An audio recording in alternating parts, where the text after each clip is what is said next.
Yes.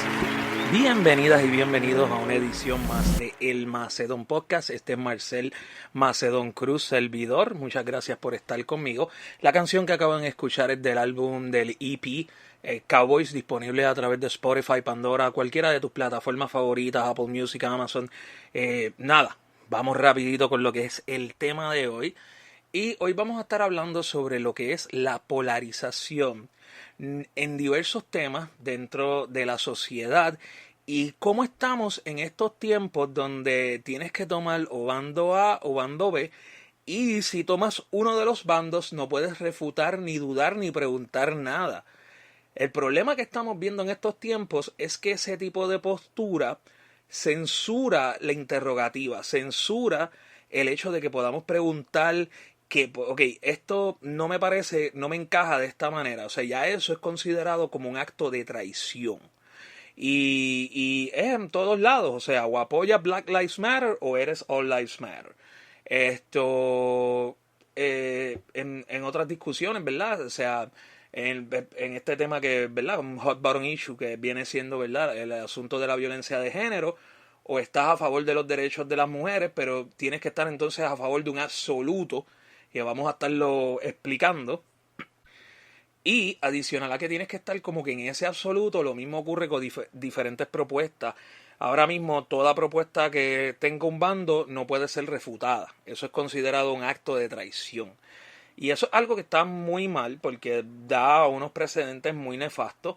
Porque no todas las cosas todo el mundo las va a aceptar en un hall. Vamos a empezar por ese lado.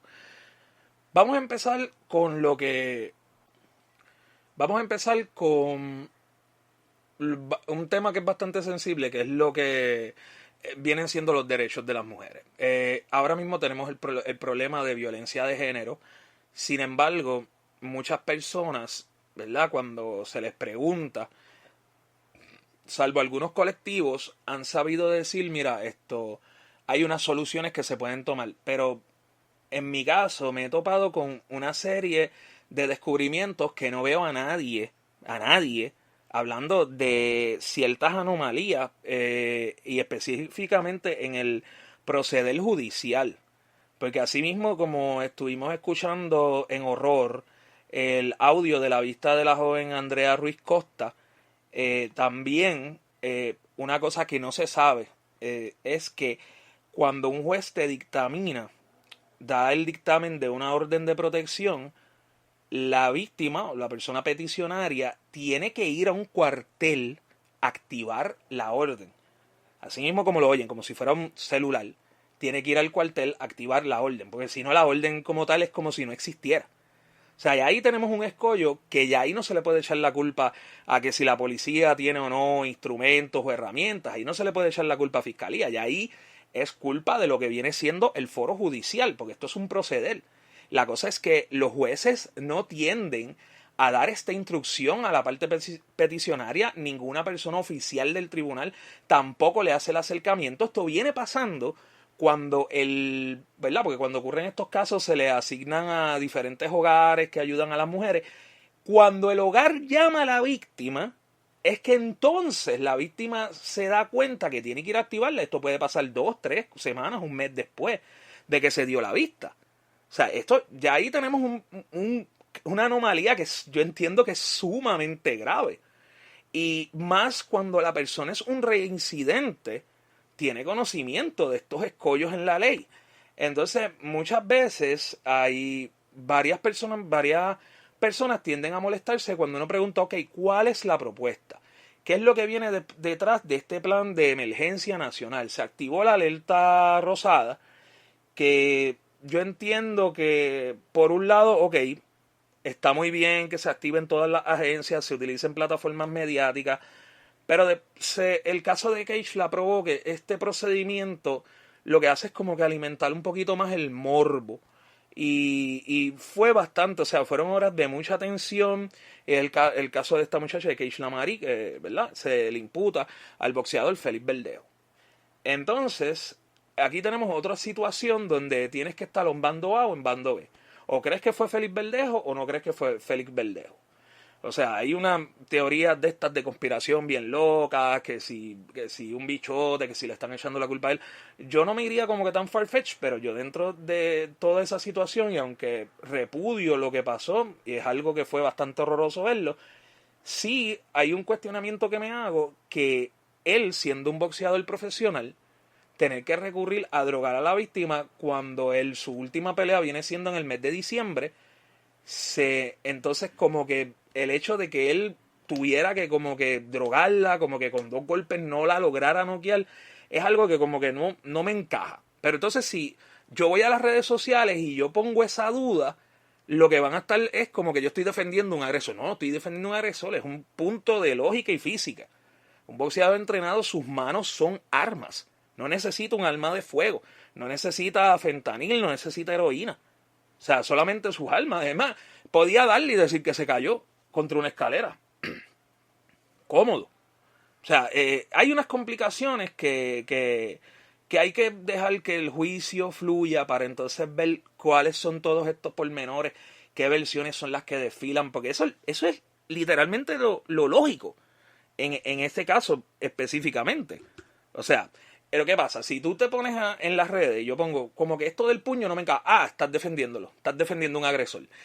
Y ahí pues no estoy defendiendo un agresor. Es como también un issue, como que si no estás de acuerdo con las posturas de izquierda o las empiezas a cuestionar mucho o te empiezas a ver como que estás en una posición de centro, eres derecha.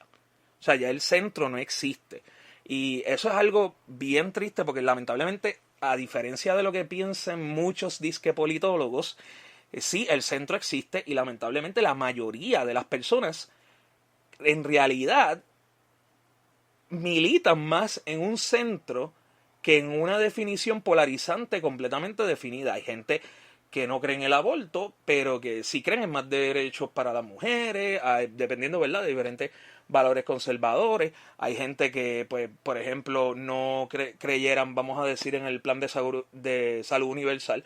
Para mí es una idea maravillosa. Es una propuesta de izquierda que se viene vislumbrando desde hace varios años atrás, más de una década. Sin embargo, es una idea que cuando yo empiezo a increpar sobre cómo vamos a buscar estos fondos para viabilizar un plan de seguro universal, mucha gente se queda callada, pero sí tiene una respuesta. Hay que elevar aranceles, hay que elevar unos impuestos, hay que trepar el área contributiva para poder costear esto.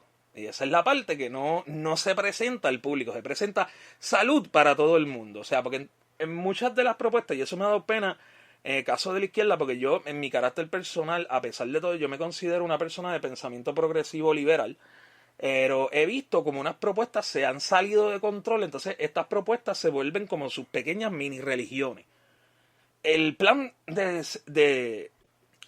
el seguro universal de salud, ¿verdad? Un plan maestro con un pagador único. Eso representa un reto bien grande en cuestión de costearlo.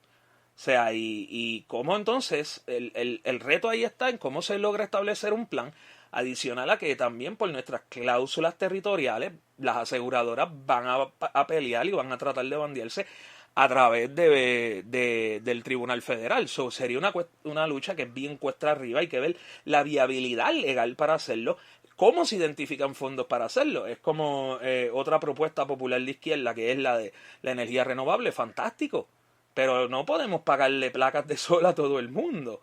Porque entonces, esa es una retórica que siempre está chocando entre sí en la izquierda de que, tenemos que detener la corrupción, el despilfarro de dinero, pero cuando tú vienes a ver las propuestas, si tú no defines cómo tú las vas a trabajar, también tienes un despilfarro de dinero. O sea, porque un plan de seguro universal, mal administrado una sola parte, estamos hablando de personas que pudiesen, o sea, empezándolo a coger, después de repente no lo pueden coger.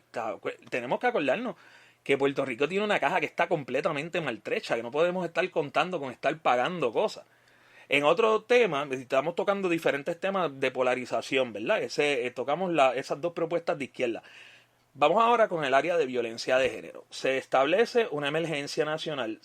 Las entidades feministas, por lo menos los colectivos feministas, sí en estos últimos meses han sido un poquito más, han sido más claras, perdón, en que sí se están exigiendo más recursos de parte del Estado, una expansión de recursos, más ayudas para los hogares, ya ahora está cogiendo como que más forma, pero es un área, ¿verdad? Que hay que ver varios, porque yo no digo que no exista el machismo institucional, porque estoy bastante consciente que existe, pero hay algunos casos, como fue el caso bendito de esta muchacha, que fue la que le dejó el voicemail al muchacho diciéndole que no quería estar con él y después él terminó asesinándola.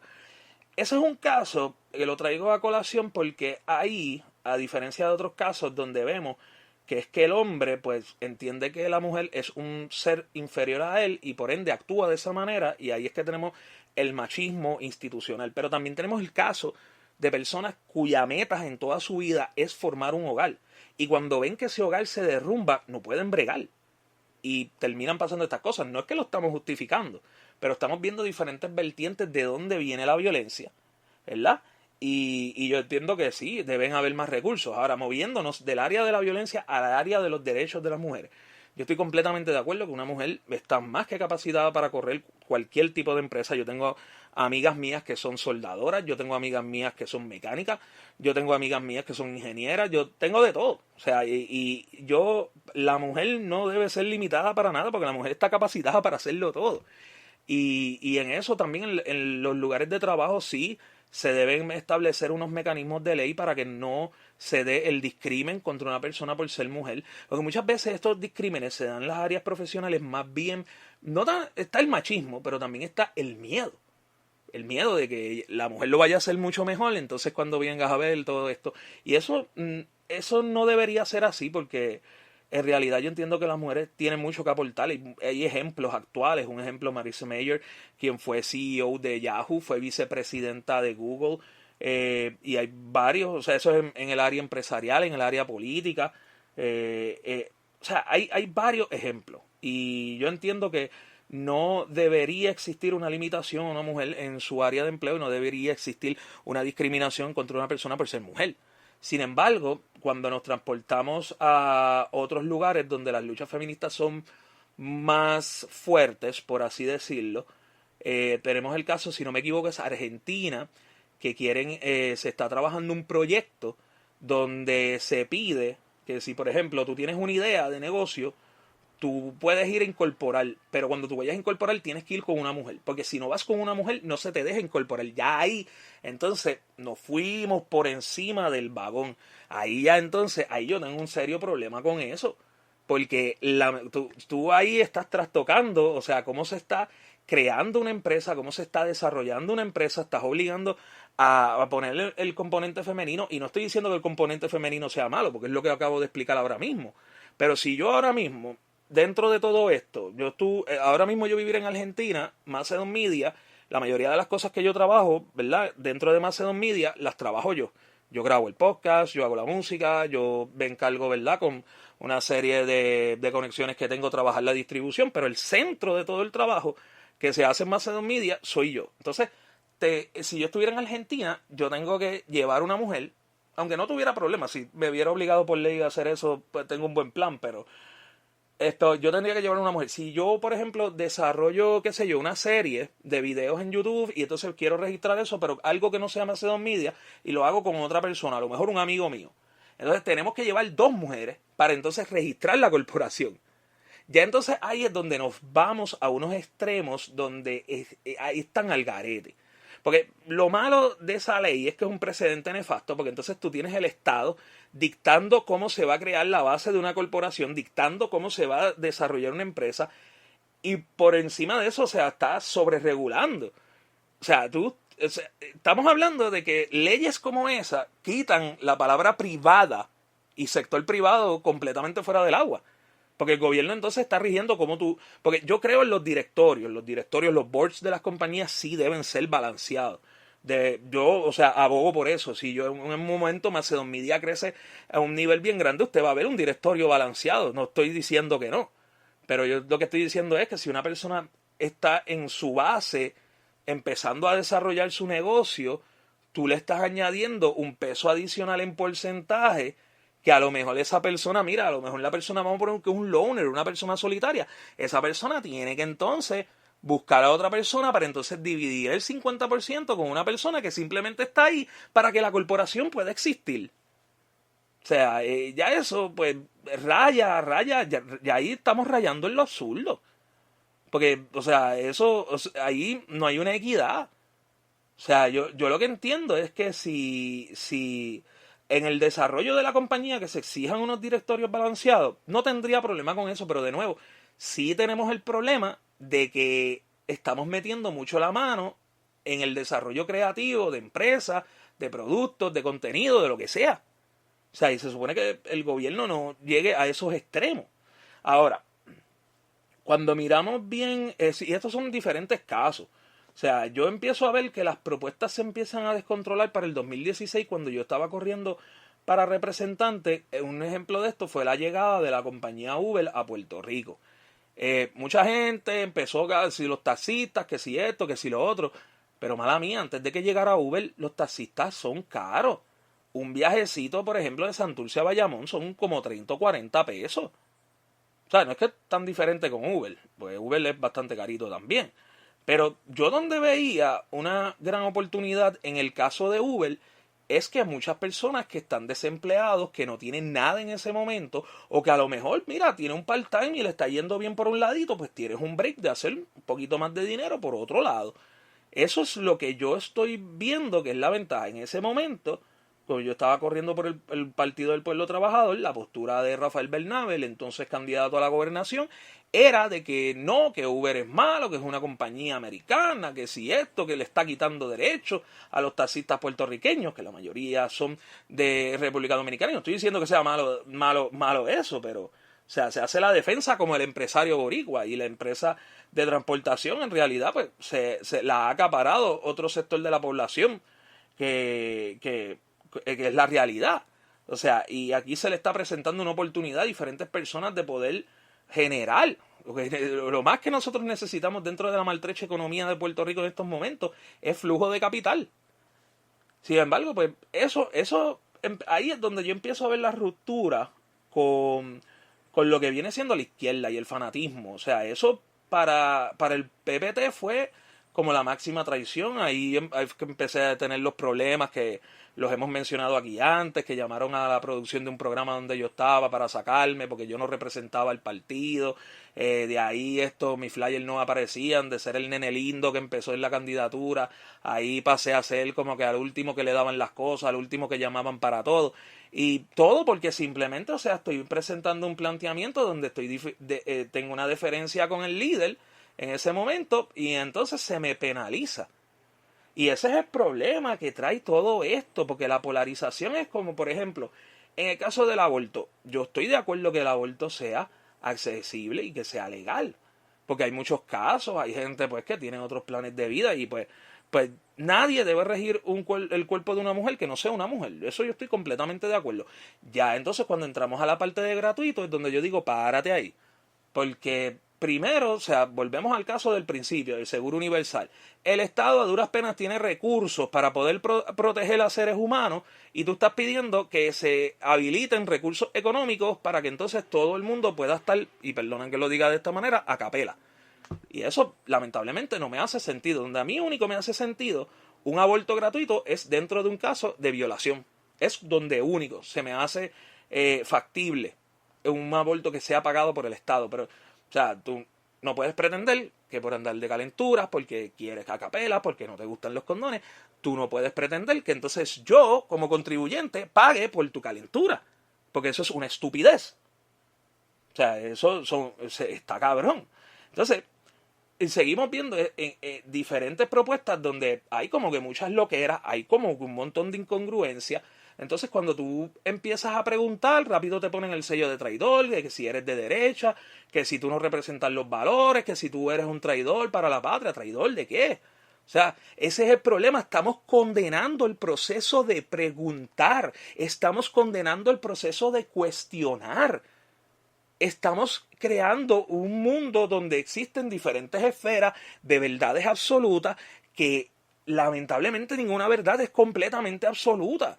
Asimismo, como una cosa puede ser la solución, tiene unos escollos que hay que sobrellevar. Por ejemplo, yo soy bien pro a esto del UBI, que es el Universal Basic Income, que es algo que lo estaba proponiendo en las pasadas elecciones el precandidato Andrew Yang, que es crear, ¿verdad?, como un fondo que todo el mundo tenga fijo para que no haya problema, porque lamentablemente vamos a tener un caso de inflación. Las corporaciones y las empresas no quieren ceder, o sea, porque esto lo pueden solucionar si los patronos y las empresas de este lado del planeta cogieran una mentalidad diferente de pagar más, de dar más beneficio, pues no tuviéramos que estar pensando en un Universal Basic Income que también trae el mismo problema del plan de salud universal, de que para poderlo establecer hay que subir unos impuestos en una área. Ese es el problema, y muchos de estos problemas sociales tienen solución en sus esferas. Entonces, al no tenerla, se proponen cosas extremas que muchas veces el gobierno no está capacitado para poderlas sustentar, como lo es el caso del UBI, como en el caso del plan de salud universal, que son buenas propuestas, pero a la hora del papel llevarla a la materialización son bien complicadas. Y por eso, o sea, hay que cuestionar. Pero entonces, la parte aquí que es más condenada es cuestionar. Cuestionar hoy en día, mire, usted puede caminar en la calle, yo creo que hoy en día usted puede caminar por la calle y pararse random al frente de una persona y cagarse en la madre. Y es más pasable que usted cuestione algo de esa persona. Oye, es que yo creo que eso no va ahí. No puede, entonces, y es desde el macro hasta el micro. Porque entonces cuando usted va a los sitios y empieza a cuestionar cosas, la gente se enfogona. O sea, la pregunta, hoy en día, una pregunta se ha convertido en uno de los actos más ofensivos para la humanidad. Una pregunta. Y eso es bien peligroso. Porque entonces dejamos que, ok, está la violencia de género, no estamos diciendo que no sea un problema real. Estamos bien conscientes que es un problema real. Pero no podemos dejar que de buscar unas soluciones para mantener a nuestras mujeres más seguras, para establecer unas formaciones de hogares más saludables mentalmente para ambas partes. Pero no podemos brincar de ahí a tú decirme a mí, mira, cuando tú vayas a registrar la corporación tienes que venir con una mujer, si no, no puedes incorporar ya. Porque ahí ya estás utilizando una causa noble para entonces, y eso en el buen castellano y la jerga boricua se llama abigantonería. O sea, tú estás aprovechando una causa, una situación real, una emergencia real, para irte a exigir abigantoneadamente unos derechos excesivos que van por encima, pues ya eso no es equidad. Eso es que simplemente, o sea, toda mujer tiene que andar cogiendo pongo en una empresa, y eso yo no lo veo ni viable, porque yo entiendo que una mujer está más que capacitada para incorporar su empresa, para manejar su empresa y mantener su empresa a flote. Y hay muchos ejemplos, demasiados ejemplos, los vemos en las redes sociales y los vemos en la calle también. Pero esos son extremos. Afortunadamente eso no se está proponiendo acá. Traten de no regar mucho la voz, que no se riegue. Pero esos son extremos. Entonces cuando tú dudas de una parte, aunque sea eso y aunque sea un extremo, entonces tú estás en contra de las mujeres. Entonces tú eres un macharrán patriarcal. No puedes dudar de una sola parte, no puedes cuestionar absolutamente nada. Porque entonces o estás en casilla A o estás en casilla B. Y lo triste es que muchos de los que están en la casilla, los hombres, que se cantan pro derechos de las mujeres, muchos de ellos son bastante machistas.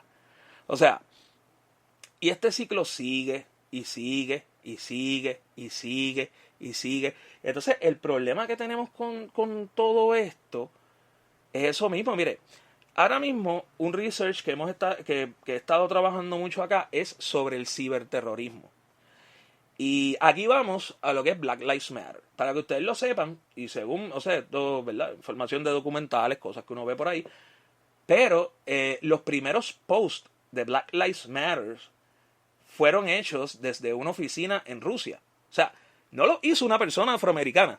Lo hizo un tipo blanquito, rubito, de ojos claros. Los primeros posts de Black Lives Matter. Porque aquí es donde viene el problema.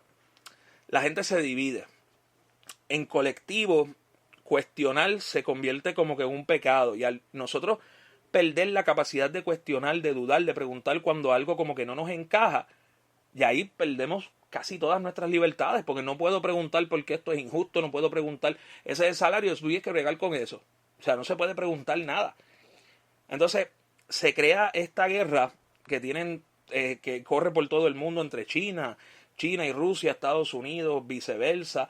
Entonces, el problema de esta guerra de ciberterrorismo es que lo que busca, por lo menos, o sea, gobiernos como China, gobiernos como Rusia, lo que están buscando es cementar las divisiones. O sea, Estados Unidos, y yo he visto la situación bien económica acá, y a veces digo, mira, pues a lo mejor me tiro para allá, pero a veces uno sigue viendo tantas loqueras, tantos disparates. O sea, uno se pregunta cómo el racismo todavía en un año, o sea, ya estamos en el siglo XXI y todavía estamos hablando de racismo. Se abole la esclavitud, o sea, estamos hablando de racismo, estamos dejando, o sea, estas quejas, entonces queremos defenderlo entre comillas con valores, pero ¿y dónde están los valores de que podamos progresar como seres humanos, que sepamos respetar los derechos de otros seres humanos? O sea, ese es el problema, porque como se ha pulverizado, se ha demolido todo lo que pudiese ser el centro, o sea, si tú te alejas de la izquierda, automáticamente eres derecha, aunque la derecha no te acepte. O no eres nadie, que es peor, porque se te pone de esa manera, te pone como que no eres nadie. Entonces, eso es un ejemplo clásico, todo este revolú de Q, la teoría del QAnon que como se origina en el board, y al final viene siendo un nene loco que lo que hace es ver porno todo el día poniendo posts de lo que era, y al principio yo no dudo que él tuviera insights del gobierno, no lo dudo para nada, pero eso es para que vean, y Q es un movimiento completo, es una mentalidad política completa de extrema derecha que ha probado ser muy mala. Está el ejemplo de Marjorie Taylor Greene, que es la representante que ella cree en todo esto, que estuvo acosando a una de las víctimas de un tiroteo, uno de los tiroteos de escuela que fue en Florida, diciéndole que si él era un actor de crisis, que si, bueno, un montón de cosas por ahí para abajo. Y entonces, Estados Unidos el caso es 1000 veces peor, o sea, es blanco o negro, no hay break. Y el problema que esto viene trayendo es que mientras más se cementan las divisiones, más se elimina la posibilidad de consenso. Y una de las, volviendo a lo que es, ¿verdad? La educación de perspectiva de género. Yo soy bien creyente en ella. Lo que sí es que es un proceso, y lo digo desde mi perspectiva, yo fui tutor, y es un proceso donde hay que ir poco a poco con papá y mamá. O sea, eso no es que le voy a imponer, no, se va a dar esta clase de perspectiva de género, si no lo sacas de la escuela y te meto preso, porque se supone que legalmente tú no puedes tener a tu hijo fuera de la escuela. O sea, se tiene una penalidad legal. Pero entonces, o sea, le estás empujando a la trágala, viene lo saca de la escuela, creas todo un revolú, cuando es un poco más sencillo decirle, mira, lo que se está buscando con dar esas clases de perspectiva de género es que busquemos el respeto, que busquemos la empatía, que ese niño, esa niña pueda tener un entendimiento más amplio de la vida, ¿verdad? Y que en ese mismo entendimiento aprenda y sepa, ¿verdad? Qué vamos a respetar, qué no vamos a respetar, porque cómo piensan algunas personas, ¿verdad? Porque el problema es que mientras más se sigue postergando, porque entonces ahora se ha convertido en un hot button issue de izquierda, perspectiva de género, derecha, yo crío a mis hijos como me dé la gana. Y debe haber un balance, pero para que exista un balance también debe haber un consenso. Y yo entiendo que se puede trabajar una educación de perspectiva de género sin tener que trastocar tanto, ¿verdad? Pues lo que vienen siendo las bases conservadoras de las casas. Si no, mira, algo tan sencillo. Una persona gay, una persona que le gusta, una persona de su mismo sexo. Trans, explicar pues, que es una persona que va pasando por una transformación, Entonces el problema es que hay algunos casos donde se ha presentado, ok, pues quieres dar perspectiva de género, pero tienes que hablar de gender dysphoria. Eso es un tema que es también complicadito, porque entonces, si vamos a hablar de gender dysphoria, entonces estamos volviendo de nuevo a discriminar. Estamos volviendo a crear bases de prejuicio. Tenemos que trabajar ese tema con mucho cuidado. Y no, mira, explicar lo básico. Esta persona es así, esta persona es así. No hay nada malo con eso. Nada se va a caer el mundo. No van a empezar a caer bolas de fuego desde el cielo ni nada por el estilo. Simplemente es cómo son las cosas. Explicarle esto a la gente. La mujer se respeta. explicarle la educación de perspectiva. Yo inclusive, si fuera a hacer un currículo completo de perspectiva de género, yo también incluiría lo que son los procesos de duelo. Explicarle eso a un niño es bien vital para que no tengamos estos desastres que vemos de asesinatos de mujeres. Porque un problema que tenemos, que fue como el caso que estaba hablando previamente, es el hecho de que hay personas que es que no pueden bregar con el hecho de que se les derrumbó el hogar. Entonces, tenemos que aprender a vivir con el hecho de que, mira, tú trataste de montar un hogar, no se dio, mira, no se dio. Es triste, uno extraña, uno no se puede desprender de la parte humana, pero tenemos que comprender que la vida continúa. Tenemos que comprender que no podemos dejar nuestra vida apostada solamente a eso. Nosotros tenemos que enseñar también de que la prioridad eres tú como ser humano. Son tus metas como tú las quieres llevar. Y a lo mejor eso puede confligir con una vida de pareja, a lo mejor puede que te vaya bien, a lo mejor llevan un par de años y pues no funciona, pero no tienen que haber desenlaces violentos si tuviéramos la educación y las herramientas correctas, si entendiéramos que pues las relaciones, esta puede ser para toda la vida, como esta puede durar 3 meses o 6, y aprender a que dure lo que dure la relación, it's okay. Muchas veces hay mucha gente, y hay, ¿sabes? Porque estamos hablando de la perspectiva de género, pero y los casos de tristes que yo he visto por ahí, de gente que se mantiene juntos para que simplemente, o sea, los niños de la casa no vean que se rompe. Y es un gesto bonito, pero que a largo plazo termina siendo un gesto muy costoso emocionalmente para todas las partes. Y eso es lo que vemos una y otra vez. O sea, la perspectiva de género es algo que se tiene que trabajar en consenso, no se puede trabajar a gritos ni de bando. O sea, para poderla lograr hay que hablar en consenso, hay que ver qué se toca, qué no se toca, cómo podemos llegar a que ese currículo cumpla con una neutralidad donde no trastoquemos, ¿verdad?, lo que estos padres no se quiere que se trastoquen, pero sí recalcar la importancia de hacer unas explicaciones, incluir también el proceso del duelo, porque yo no he escuchado a nadie decir de incluir lo que son las etapas de duelo en la perspectiva de género, porque yo entiendo que eso es bien vital para acabar con la violencia de las mujeres. Entender que muchas cosas no son eternas y que, pues, o sea, la vida continúa y puede sonar, de la boca para afuera es un mamey.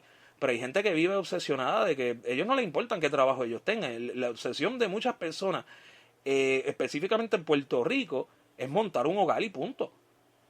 O sea, y tenemos que ver, o sea, porque todas estas cosas son bien importantes para ese tema. Pero el problema es, como volvemos al principio, pegamos a cuestionar, pegamos a dudar, somos los villanos de la película, somos los más malos. Olvídate, somos lo peor. Y eso para mí es algo que está horrendamente mal. O sea, que el precedente que se crea ahora mismo es que cada vez que tú dudes de algo se te va a señalar de traidor, y eso está muy mal, porque entonces nos estamos privando de eso. O sea, el problema es que no nos estamos dando cuenta de tantas divisiones que hay y que se está creando este inmenso problema de que todas las divisiones se cementan en unas mentalidades que es eso y ya, y perdemos la inmensa libertad de cuestionar, porque eso es lo más que estamos perdiendo, lo más que está en juego dentro de todo este proceso de polarización. Volvemos de nuevo, las verdades no son absolutas. Este es derecha, este es izquierda, las verdades no son absolutas. O sea, hay cosas que hay que cuestionar, las propuestas no pueden ser estar acusando al gobierno, porque o sea, es que hay que ver la incoherencia también. O sea, estamos acusando al gobierno de que roba, el despilfarro, que han dejado la caja vacía, que han vendido todo, que han trasquilado. Pero yo tengo aquí estas propuestas donde pretendo gastar 3, 4, 5 y hasta 10 veces más de lo que gasta el gobierno ahora, sin un plan fijo de cómo se va a administrar eso. O sea, tampoco se puede estar tirando de la baqueta. Si eso es algo que es bien importante, o sea, nosotros no podemos estar tirando de la baqueta cada vez que nos dé la gana, porque esta es la verdad absoluta. Entonces, otra cosa que ves cuando es un caso de derecha es, ustedes vienen a tirar la mala, siempre está hablando el que no hace nada. No, a ti, o sea, si alguien te está increpando sobre algo, no lo quieres contestar, pues mira, tienes 2 opciones. O haces una explicación sobre lo que sobre lo que está pasando, sobre lo que se te está increpando. Eso pasó recientemente, un caso más acá personal, que veo a este político, le están increpando algo. Una de las noticias que me llamó mucho la atención, la comparto, y él entonces su respuesta es que los que critican son los que siempre están haciendo nada. Entonces se crea este precedente de que cuando tú le vas a preguntar algo a un gobierno electo, entonces viene este precedente, pero es que tú estás buscando hacer daño. Ese es el problema, o sea, mira cómo el pueblo ha acogido el hecho de tú hacer preguntas y cuestionar las cosas. Ahora la excusa, y la cosa es que funciona de la misma manera tanto en derecha como en izquierda. Pero es que esto y esto, que tú estás buscando hacer daño, que tú estás buscando minimizar la lucha. Oye, eso es lo que te dicen, la izquierda estás buscando minimizar la lucha. Eso es lo primero que te dicen. Entonces, de verdad que no se puede. O sea, nosotros tenemos que tener ese derecho de cuestionar, tenemos que tener ese derecho de poder preguntar. O sea, si nosotros perdemos el derecho de preguntar, cada persona que se trepe hace lo que le dé la gana. Porque una retórica muy repetida de la izquierda es, los corruptos. ¿Usted se cree que si un político de izquierda no gana? O sea, la corrupción, como yo he dicho 1000 veces en este podcast, la corrupción se desprende de la condición humana. Si gana verde, gana amarillo, negro, quien sea, va a acomodar a sus panas. Ya lo hicieron. O sea, esos ejemplos ya están pasando ahora mismo. ¿Entiendes? O sea, eso está pasando as we speak. O sea, porque se desprende de la condición humana. No es tampoco aplaudir que roben. Pero sí que el resto del trabajo tenga como conclusión una eficiencia que es la que merece el pueblo. Y es como el issue del salario mínimo. Hasta que las compañías no cambien su actitud, lamentablemente vamos a tener... O sea, ahora es lo que se conoce como una estanflación. La inflación va a seguir subiendo, pero las compañías van a negarse hasta lo último para proveer estos derechos, para proveer todo eso. O sea, entonces el problema es, tenemos unas luchas enérgicas por un lado, pero unas luchas bien fofas en otro. Un ejemplo que doy de esto es que, y no estoy diciendo que esté mal, que se estén haciendo manifestaciones que se exijan derechos para cesar la violencia contra las mujeres. En ningún momento estoy diciendo que esté mal, pero entonces, ¿por qué no se pudo coordinar ese mismo esfuerzo en enero del 2017 cuando se estaba pasando la deforma laboral, por así llamarle? ¿Por qué no hubieron movimientos? ¿Por qué no hubieron manifestaciones? ¿Por qué se esperó a mayo, cuando ya la reforma laboral llevaba 3 meses? Y el año pasado es que venimos a ver las otras partes, porque lo primero que se vio de la reforma laboral es que se perdieron los derechos, se limitaron los derechos de vacaciones, los derechos de enfermedad, el periodo probatorio se exageró a 9 meses, después de los 9 meses el patrono te vota y no tiene que darte ningún tipo de beneficio.